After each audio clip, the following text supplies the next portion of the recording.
Dear Diary, I'm thankful Betty the cat is reminding me how to live life.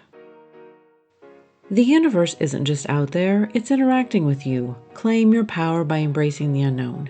This is Tracy with Tracy Talks, and I'm here to ignite your curiosity. Don't just listen, embrace it. I can honestly admit I was beginning to regret getting Betty. It's exciting to get a new pet. A small kitten, something that is cute and loving and fluffy and new. It's exciting to get something new. But I can admit that I was having doubts. It's a big commitment to get a new pet. It requires a lot of my attention. I have considerations outside of myself. Maybe that's one of the biggest concerns that I was having is I can't be as selfish with my decisions. I have another pet now that I have to consider my schedule, my time, where I place my focus. A new pet is one more thing that I have to add to the schedule. I have to buy supplies. I have to make time, devote time to interacting with a pet. There have been moments where it's crossed my mind, what did I do? Why did I do this? And then there's those moments where I watch Betty the cat, and it's kind of fun to watch a kitten and how curious she is, how everything is new, and she approaches anything with enormous amounts of curiosity. And it's fun to watch. It's fun to watch when everything is so new. And I was reminded how I myself need to approach life with the same curiosity. I can't simply come into everything thinking I know how everything's going to work, putting my own personal beliefs and spins and opinions on people and situations and circumstances. And how can I be more like Betty? How can I be more curious with the world around me? I really do love cats. I really do love how indifferent they can be, how they can completely blow me off, how they can ignore me. Cats are like that. Self-preservation is Betty's priority. She doesn't overgive to me. She doesn't give to me out of guilt. She doesn't give to me because I want her to. She gives when she wants to give. And in this world where I feel like there are times where I am struggling with this, what should I do for others and how do I balance my own wants and needs with everybody else's? And here is Betty showing me that there are going to be times where I have to say no. I have to preserve my own energy and time and priority. I have to put myself at the top of the list. Just like today, the sky got dark, everything seemed to change, the wind started to pick up, and I looked over at Betty and she was on alert. Her intuition had taken over. She was paying attention to the environment and the circumstances.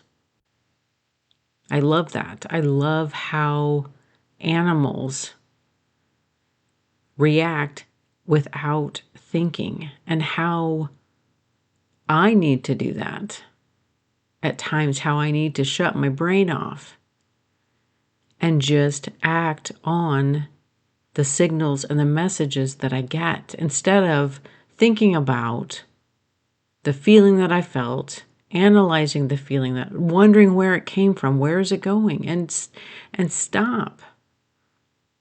How do I stop analyzing myself? And how do I just start acting on my intuition?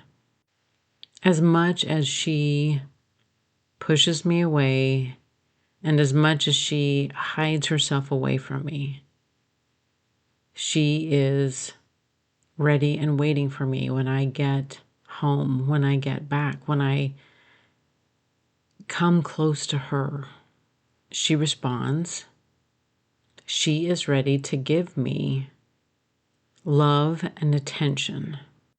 It's a very simple relationship that we have, and how it reminds me that relationships can easily be overcomplicated,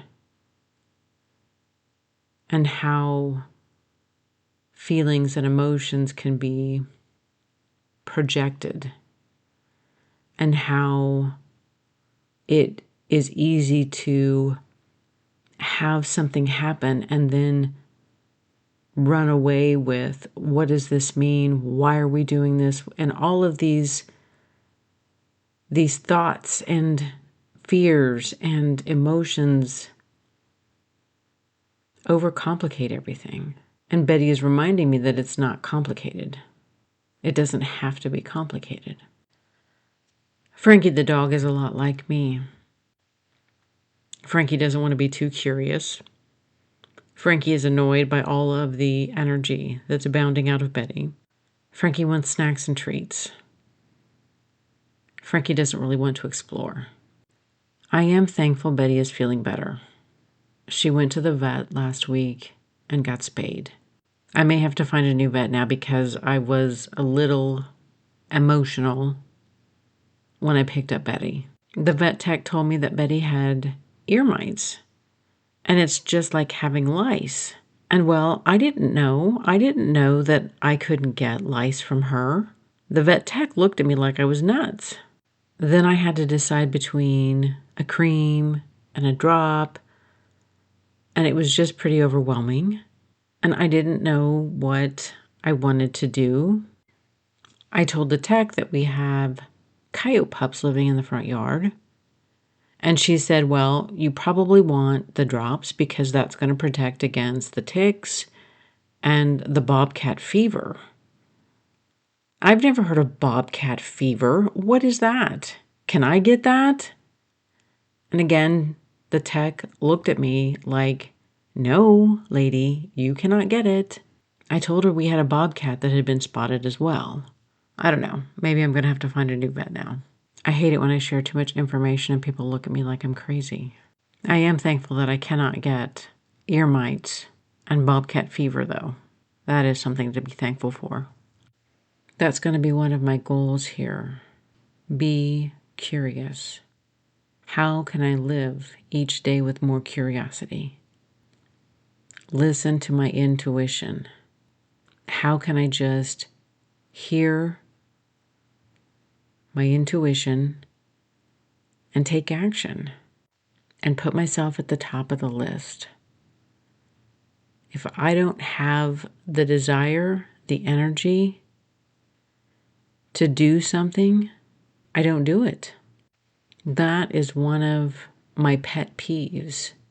This battle that I am constantly negotiating with. Doing things because I feel like I should do them.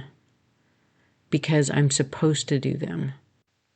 And then I get angry because I can't do the things that I need to do and what I need to take care of. And then I get mad because other people don't do the same thing that I do. Because they do have a different response. How can I show up and really listen to what I need in each moment? Betty the cat, she's not worrying about what happened a month ago. She's not worrying about what is going to happen tomorrow. I'm reminded that all I have is this moment. All I have is this actual moment. And why am I letting things that happened years ago take away my peace in this moment right now? Betty doesn't even remember her life before I rescued her. She was outside with other kittens, facing wild animals, elements, being scared, being afraid of everybody. And now she's living her best life down on the sofa, eating snacks, playing with jingly balls. She has no desire to live outside, and she's not letting her past take away her peace right now. Thank you, Betty the cat, for coming to live with Frankie and I. Thank you. And we love you. Thank you for listening to this episode of Tracy Talks. Remember to rate, review, and subscribe, and share with others who would enjoy listening to this podcast. Friends can find Tracy Talks available on iTunes, Spotify, Substack, and YouTube. Hit me up on Instagram and Facebook at More Tracy Talks. And until next time, we meet again.